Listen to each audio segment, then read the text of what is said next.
Hi, I'm Patty DiRenzo, also known as the acrylic blender for my unique style of blending acrylics to achieve realism very much like you would with oil. What I basically use is the Deco Art Traditions paint. They're a highly pigmented artist quality paint, and they give me the look that I'm trying to achieve for the realism. So what we're going to do today is I'm going to show you how to blend the background behind this flower. This is called the streaked tulip, and I'm going to show you how to blend the background. So let's go ahead and get started. All of my lesson plans here, I give the background preparation and the mixes. So putting this aside, the directions said to mix titanium white and medium beige 1:1. So I've done that, I've mixed it up, I have it here on my waxed palettes, and I have base coated the background solid using the light value just as it says in the instructions. When I sand it, I like to use these little low Cornell sanding blocks. They're easy to hold on to, and they give you a really nice sand to get away any impurities or lumps that might be on the background. So you can see here I have a value placement map, and I have light, medium, dark, and low dark. Okay, LT means light, MED medium, DK dark, LO-DK equals the low dark. So that's what I'm going to do. I'll keep this by my side. I have put down in the directions, the instructions, what amounts the paint is, how much 1:1. Like I said, this was titanium white 1:1.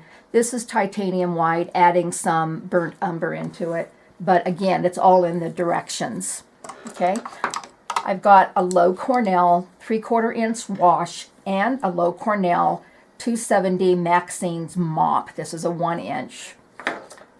Now, to get a black blended background and to achieve blending, I'm first going to moisten the surface here with a Deco Art extender and blending medium. This is going to keep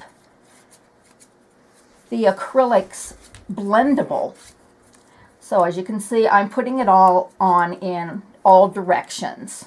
And you really need to have a wide brush to do this. If you try to use a little brush, you're going to get little lines or ridges of puddled up extender. That's what we don't want to have. We want to have it so that it lays absolutely flat onto the surface, breaking down the surface tension. And sometimes I'll even take a paper towel and just lightly go over it and then blend down or pound down the extender. Okay, starting with the light value here, which I have here, I'm going to start wiping my brush into a paper towel, loading it into the light value, and patting it on there. Now you can see this is quite a large circle, and I'm going to blend it out of the light value a little bit into the medium value area, so that when we take the medium value, we're going to walk it back into the light value. Okay? I'm not doing it in a complete circle. The map is just to give you a reference point to start. Now, what I'm going to do is I'm going to side load into the medium value and start placing it on, working it around in circles.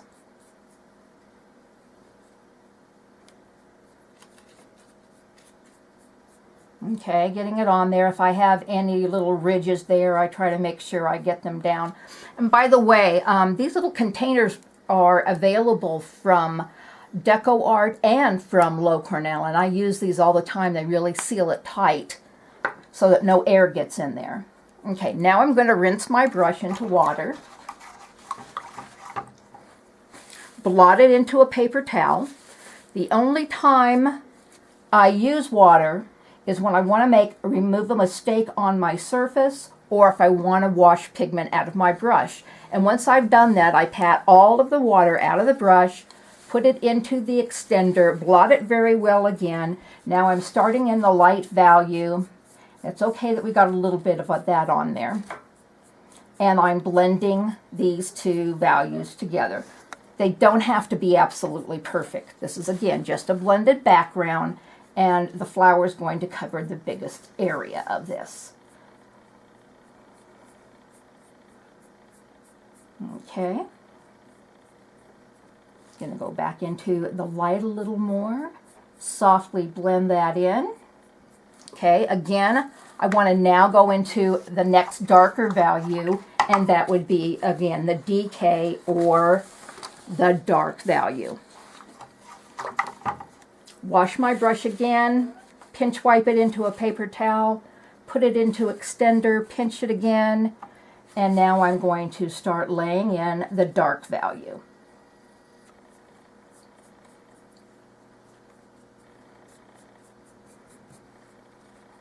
Okay, just following my little map here. It's the little value placement map. Now that I've put that on there, again, I want to get the pigment out of my brush. Again, I can wash it in water, and sometimes just pinching it into your paper towel removes it. Again, always back into the extender, pinch wipe again. Now where the two come together, I'm going to start walking back and forth with this brush.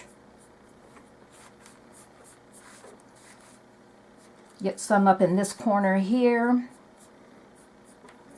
And it's a little weak right here, I can see that. So again, I'm just going to add some more paint up here. Again, clean out the brush. And I'm cleaning out the brush when I want to start blending the values together, just to make sure how much pigment I have on this brush. And again, blending between the medium and the dark value. And as I'm looking over here, I'm not real happy with that. It's a little too much of a jump. And you have a little time to work on this. You can see it's still wet for me.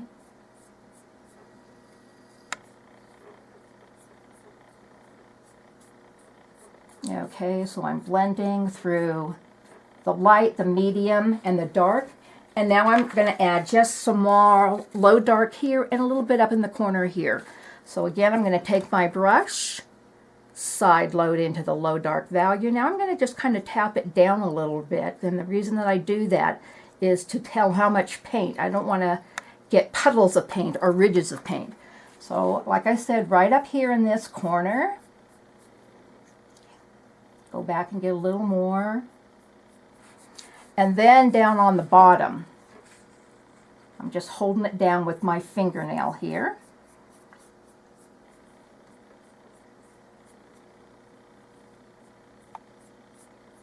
Clean the brush again.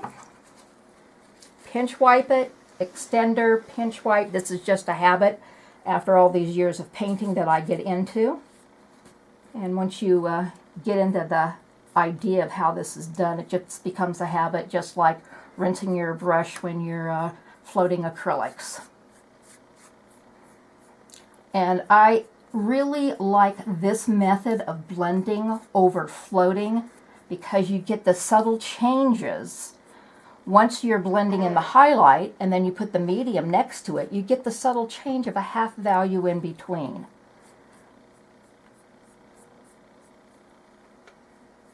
Okay, now I'm going to pick up my low Cornell 270 mop. Starting in the lightest area, I'm going to start mopping this.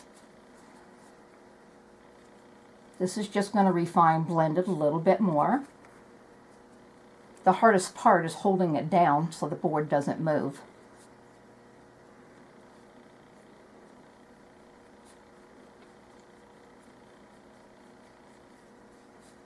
So I'm trying to walk from the center to the outer edges. And you know, once in a while you're going to get a little hair. These mops do that. Look at how I just gently lifted that up and picked it off. Gently lift it up and pick it off. So it's no big deal. Don't panic on getting little hairs in there.